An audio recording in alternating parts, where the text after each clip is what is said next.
Bobby, yan nga ang pinatunayan ng isang ating studentpreneur. Creativity ang kanyang naging puhunan para simulan ang kanyang beaded accessory business. At ngayon, kumikita na siya ng 4 digits kada buwan. Dito tayo kasama si Gillian, ang may-ari ng Bead Mania by GJ.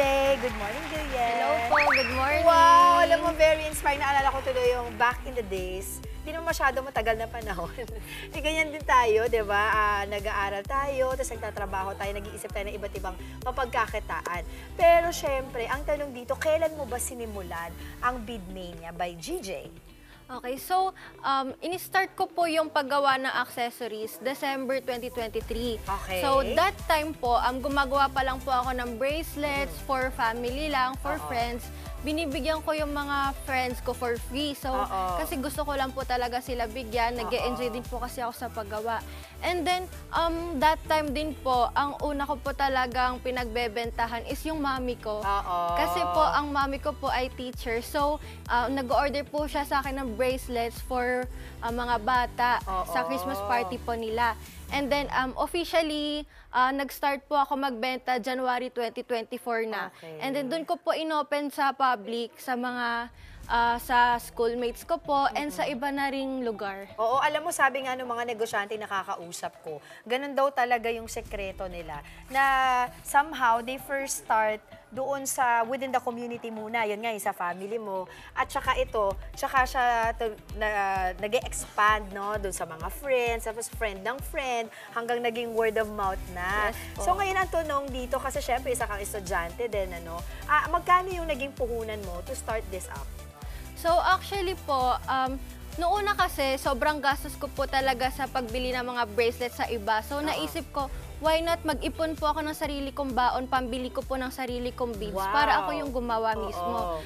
So ang naipon ko po that time, 500 pesos po talaga. So sa 500 pesos, ayun po, binili ko po ng iba't ibang beads, ng paggawa, ng strings. So ayun po, doon po nag-start lahat. Doon na. So, ipon lang. Talagang determination and passion po. ano ang secret dito sa iyong pagnenegosyo. At syempre, ang tanong dito, paano mo napagsasabay? Kasi ano bang course mo? Ako po ay graduating student na civil engineering po. Grabe, civil engineering to this, di ba? Ang galing mo talaga. Very inspiring. So, paano mo ba napagsasabay ang pag-aaral at saka pagnenegosyo? So to be honest, hindi po talaga siya madali. Super challenging po talaga nito, lalo na sa course ko na sobrang madugo. Dahil yung course ko po kasi kailangan po ng maigihang practice sa pag-solve ng problems. So, ang ginagawa ko po, talagang pinapractice ko po talaga yung proper time management. Like, may time po ako sa pag-review, may time din po ako sa paggawa ng mga products ko po. So, yung sa products ko naman po, ginagawa ko naman po siya tuwing free time ko, tuwing rest day ko. So, balance lang po talaga. Hindi po talaga pwedeng may umaangat, may bumababa. Prioritizing ika nga. But Yes. very inspiring ang kwento mo. At mamaya, of course, iisa-isahin natin itong mga gawa mo, mga beaded artwork mo, mga ano ba to, para sa cellphone, kwintas, no? Iisa-isahin natin yan kung magkano yan. Mamaya po ha, babalikan natin si Gillian para may bonus pa tayo. Tuturuan niya tayong gumawa ng beaded bracelet. Abangan niyo po yan mamaya sa Kita Tayo. Okay, thank you. Thank you po. Siyempre, as promised, kasama pa rin natin si Gillian, ang may-ari ng Bead Mania by GJ.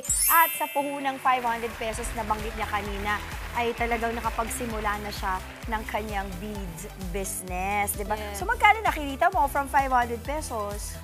So from 500 pesos, nakaabot na po ng 4 digits. Wow! Since you started nung December. Yes, And of course, looking forward na mas lumaki pa yan. Ano? So, maliban dito sa mga accessories sa katawan, saan pa ba pwede gamitin itong mga ginagawa mo? So, isa-isahin natin. Like this one, para saan itong mga to?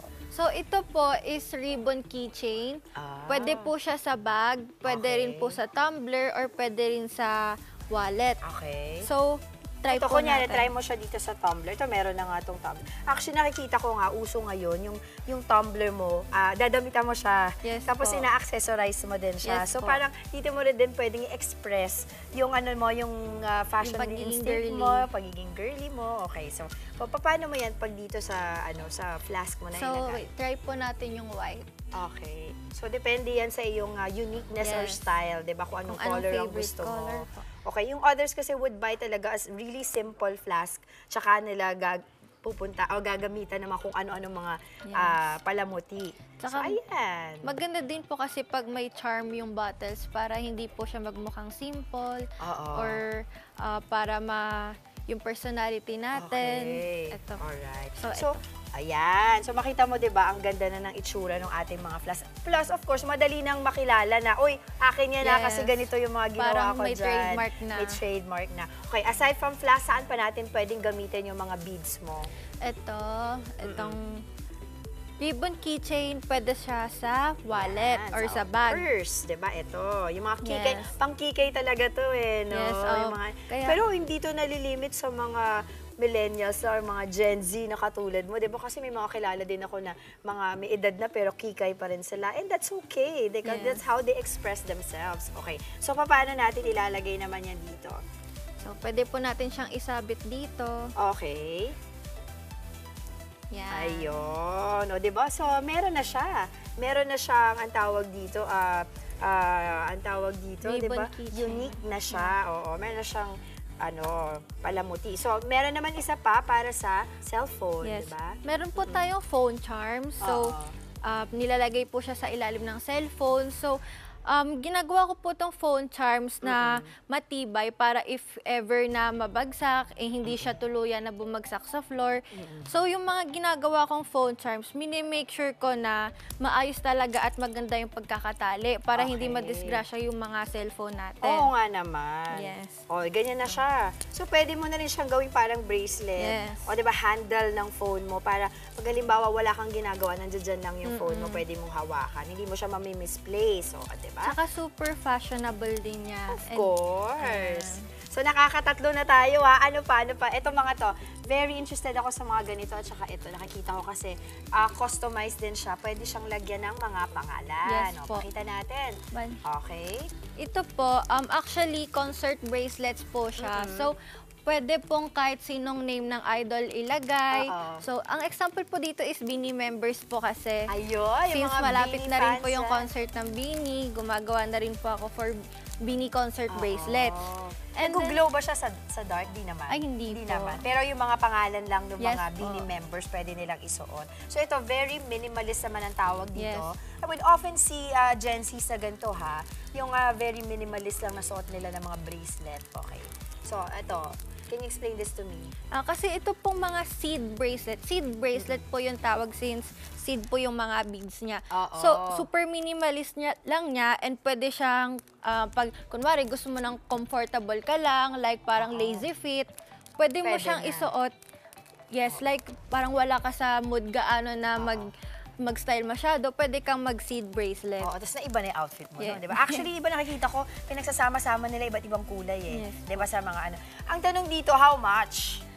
For dito po, sa seed bracelet, super mura lang neto, nasa 35 pesos wow, lang po siya. 35 pesos lang. So sa halagang, pwede bang maging 3 for 100 yan? Yes po, pwede. pwede. Pwede na. Well, actually, kapag madami po nag-order sa akin, pag super dami talaga ng quantity or volume, nagbibigay po ako ng discount. Or sometimes kapag po nagpapagawa sila ng concert bracelet sa akin, minsan ginagawa ko po, nagbibigay po ako ng buy 5, get 1 free. Yung mga ganon. So itong mga pang-charm naman natin sa flask, sa cellphone, how much naman siya? Ito po sa phone strap na maliit, 35 to 40 pesos. While dito naman po sa mga phone charms natin, like this, ito po. Sige. So, prices range from 60 to 80 pesos depending on the design. Yes, kapag po kasi mas malaki yung beads, mas malaki din po yung price niya. Etong mga kwintas natin naman dito na nakikita natin, I would often see also mga Gen Z, pati anak ko nakikita ko, nagsusot ng mga ganito di ba? So magkano tong mga kwintas mo naman? Bale, ito pong beach bracelet natin, it's made of chipstone. So, that would cost 80 pesos po. While dito naman sa necklace with pendants, 70 pesos po siya. Naku, napakamura lang. Pwedeng ipangregalo, Opo. di ba, ipamigay sa mga corporate events or dun sa mga events ng mga school concert tulad na nabanggit mo. Yes. Pero syempre, tawagin na natin si Mami Dims at si Andre para makisuot dito ng mga beaded accessories. I'm sure you guys are excited to see this. I'm so excited. Good morning, Hello po, good kapatid. morning. Good Alam mo, morning. ang nag-catch yung attention ko dito, Mama, Diba, ay ang ito. ganda, no? Kasi very, very Gen Z yan. Yes. Gen Alpha. Tama ba? Mga Sila, rainbow. Alonzo Gen. So, at saka, Mama, di ba, you were saying, even yung mga celebrities ngayon, like sina Justin Bieber, nagsusuot sila ng mga Yes, Pearls pearls. sila. So, yung mga lalaki, medyo nabe-break na yung gender norm. Yes. Tapos ito nakita ko pa, very uso din. Labubu. Yes. Ayan, doon sa mga Favorite mo yun, di ba, mahilig. Andre? Oo, Hindi pag ako labubu. si Pauline, no? Yeah. Ayan, so Ikaw talaga. pwede rin. So ganito, tanong ko lang sa'yo, Gillian, kapag merong gustong ang tawag dito, magpa-customize sa'yo, kunyari gusto ko ng may name, gusto ko rin ng konting may labubu, gusto ko ng mga ganito, pwede ba yun? Yes po, pwede po. Well, actually, kung ano po yung prefer ng buyer talaga, kung magpapa-customize po sila, isa-send lang po nila sa akin yung gagayahan or yung explain lang po nila kung ano yung kailangan na beads. And we're also interested to know kung paano nakakatulong tong business mo sa pag-aaral mo. Kasi nga, working student ka, Galing. civil engineering yan na Oo. student. Ang galing, very inspiring. Sabi ko nga, ituloy mo lang eh, yung civil engineering and negosyo. Totoo. So, paano? So, ayun po, since kumikita na rin po ako, and actually, yung pinakamalakas nakita na rin po is umabot ng 5 digits. So, ang ginawa ko po, ginamit ko po siya sa mga school projects like, kunwari ako po is nagre-research, nagtithesis. So, inaalat ko po yung part ng money na yon dun po sa thesis project namin. Not only sa thesis and syempre sa ibang bagay din po. Minsan kapag baon ko po, ayun, pandagdag na rin po sa daily O, allowance. diba? Hindi ka Alam na mo, humingi sa magulang mo. Mama Angela, pag nanay ka, malaking tulong pag ang Malaking anak mo tulong. nag-iisip ng ganyan, ha? Kasi alam mo, ang hindi pa nga ang tuition ang talagang iindahin ng magulang, yung pang-araw-araw. Totoo, Yes. yung mayat-maya na may gastos, Oo, mayat-maya may may project. kailangan. Correct, sa Totoo pagkain. yan. Pati si mama mo, kasama mo, ano pangalan ni nanay? Batiin natin. Jennifer po. Nanay Jennifer. Nanay Ano, Jennifer. Proud na proud sa anak You raised a Oo, great child. Napakagaling nung anak ninyo. Saludo po kami, Nanay Jennifer. At proud na proud siya sa'yo. Tuloy mo lang yan. Malayo makakating mo, kid, dahil parang tatay na Oo nga dati. eh. Ako, no? Alam mo, Ipapractice ka tuloy na. mo lang yan. Hindi, totoo. Kasi ipagsabay mo, sabi Ang ko, hirap talaga pag 41 ka na, no, Andre? Nabasa ba na edad ko? Sorry! Ano bang palabas mo? 32? sinabi mo na eh! Anong screen age mo? Wow! Balik-balik Diba? din tayo, ha? Pero Ay, okay Gillian! naman. Ilan taon ka? Suot na 22? namin ni 22? Mami Dims. po. Hindi pala tayo nalalayo. Oh, diba? Dalawang dekada. Tigil na natin, okay? Oo, ikaw, magsukat ka din ng Oo nga. bracelet na Si bagay Direk sa'yo. Carpenter may liksala bubo yan. Oo, ito mo si Mami din suot namin yung magandang Ito po, meron po tayong couple bracelet. Ay, couple bracelet. Yes po. Pwede sa Ayan, amin. pwede yun. Bale, Bale, sabi Sa ni inyo Ipa. ni Pawi. Ayan Pakita po, natin. pag nagdikit siya, Ay, nagiging heart siya. Yeah, pakita natin. Nakita ba? So, pag magka-holding hands kayo, possible po na magdikit magnetize yung yan. heart. Naku, parang gusto ni Pulinto. Hindi ako, parang hindi ako makakapiglas. parang eh. yung kay Pauline, mas posa sa Oo, posas yung gusto niya eh. Pwede rin yan, alam mo po, pwede rin yan kay Pauline. Pagpapasok siya sa sa isang store. Pwede. Nakakatakot Okay, din sasabihin ni bye-bye. Angela. Oo, hindi, oo. Diba? Pag aalis. Bye, alis na tayo. Bye, alis na tayo. Oo, Lika na pwede. dito. I love it. It's so Or nice. So, pwede rin pag bumibili kang pabango. pabango, correct. Do you purposely Grabe talaga. change the colors? Or pwede rin na parang kung ano yung gusto nila? Kunwari, pareho nilang gusto ng blue or black. Yes, pwede ba yun? Yes po, pwede naman po. Kung ano po yung i-request ni buyer, pwede po Pwede. nating sundin. And you know, this is a great idea. Lalong-lalo na kung gusto mong maging creative sa pagbibigay ng giveaway sa mga birthday parties, correct? Yes. Kasi mas personalized Totoo. siya. This 2025, ang sinasabi nila, lahat daw ng mga celebrations, Mama, ay always intentional and Yes. mas intimate. Yes. So, nauuso ngayon yung mga adult parties na Yes. themed. Totoo At kung ang yan. theme mo ay bead party, pwede ka rin, di ba, Pwede. Gilles? Kasi yung mga guest nyo, sila yung mga gumagawa ng kanilang mga Opo. sariling design. So very, talaga, interesting. Bakit hindi si Angela ang kinopol mo? Ayan mo. Nag-interview siya. Sige, habang kayo... Parang hindi naging, hindi pala heart. Teka na, CCR ako eh. Ay, wag ka makulong. Alam mo naman, ako ang si Arin sa atin. Huwag mong hahamulin. Huwag mo kahamunin, 17 times ako nagsisita.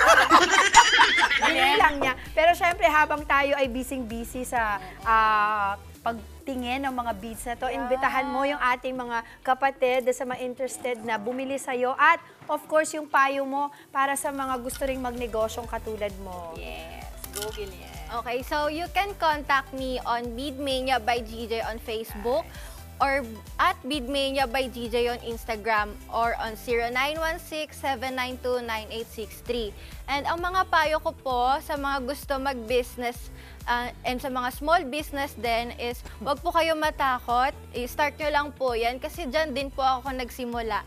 And in the long run, ay hindi nyo po mamamalayan. Mag-grow na siya ng mag-grow hanggang sa, ayun, malayo na rin po yung mapupuntahan ninyo. Napakagaling mo, GJ. Alam mo, I really believe that we can always learn from each other no Yes. matter how your age is, diba? Yes. So, thank you so much for Thank you. joining us. Galing mo. Thank you. Tuloy mo lang yan. At mag-graduate ka pa, di ba? Galing, galing. Civil engineer. Yes, yes. Diba? Bata Galing, po kami, galing, ah. galing. Okay, thank you so much. Mga kapatid, Dimples Romana po, kumpletuhin ang inyong umaga ng mga kwentong puno ng inspirasyon. Salubungin po ang bawat araw ng may ngiti at pag-asa. Kaya't mag-subscribe na po at mag-follow na sa aming social media pages ng News 5.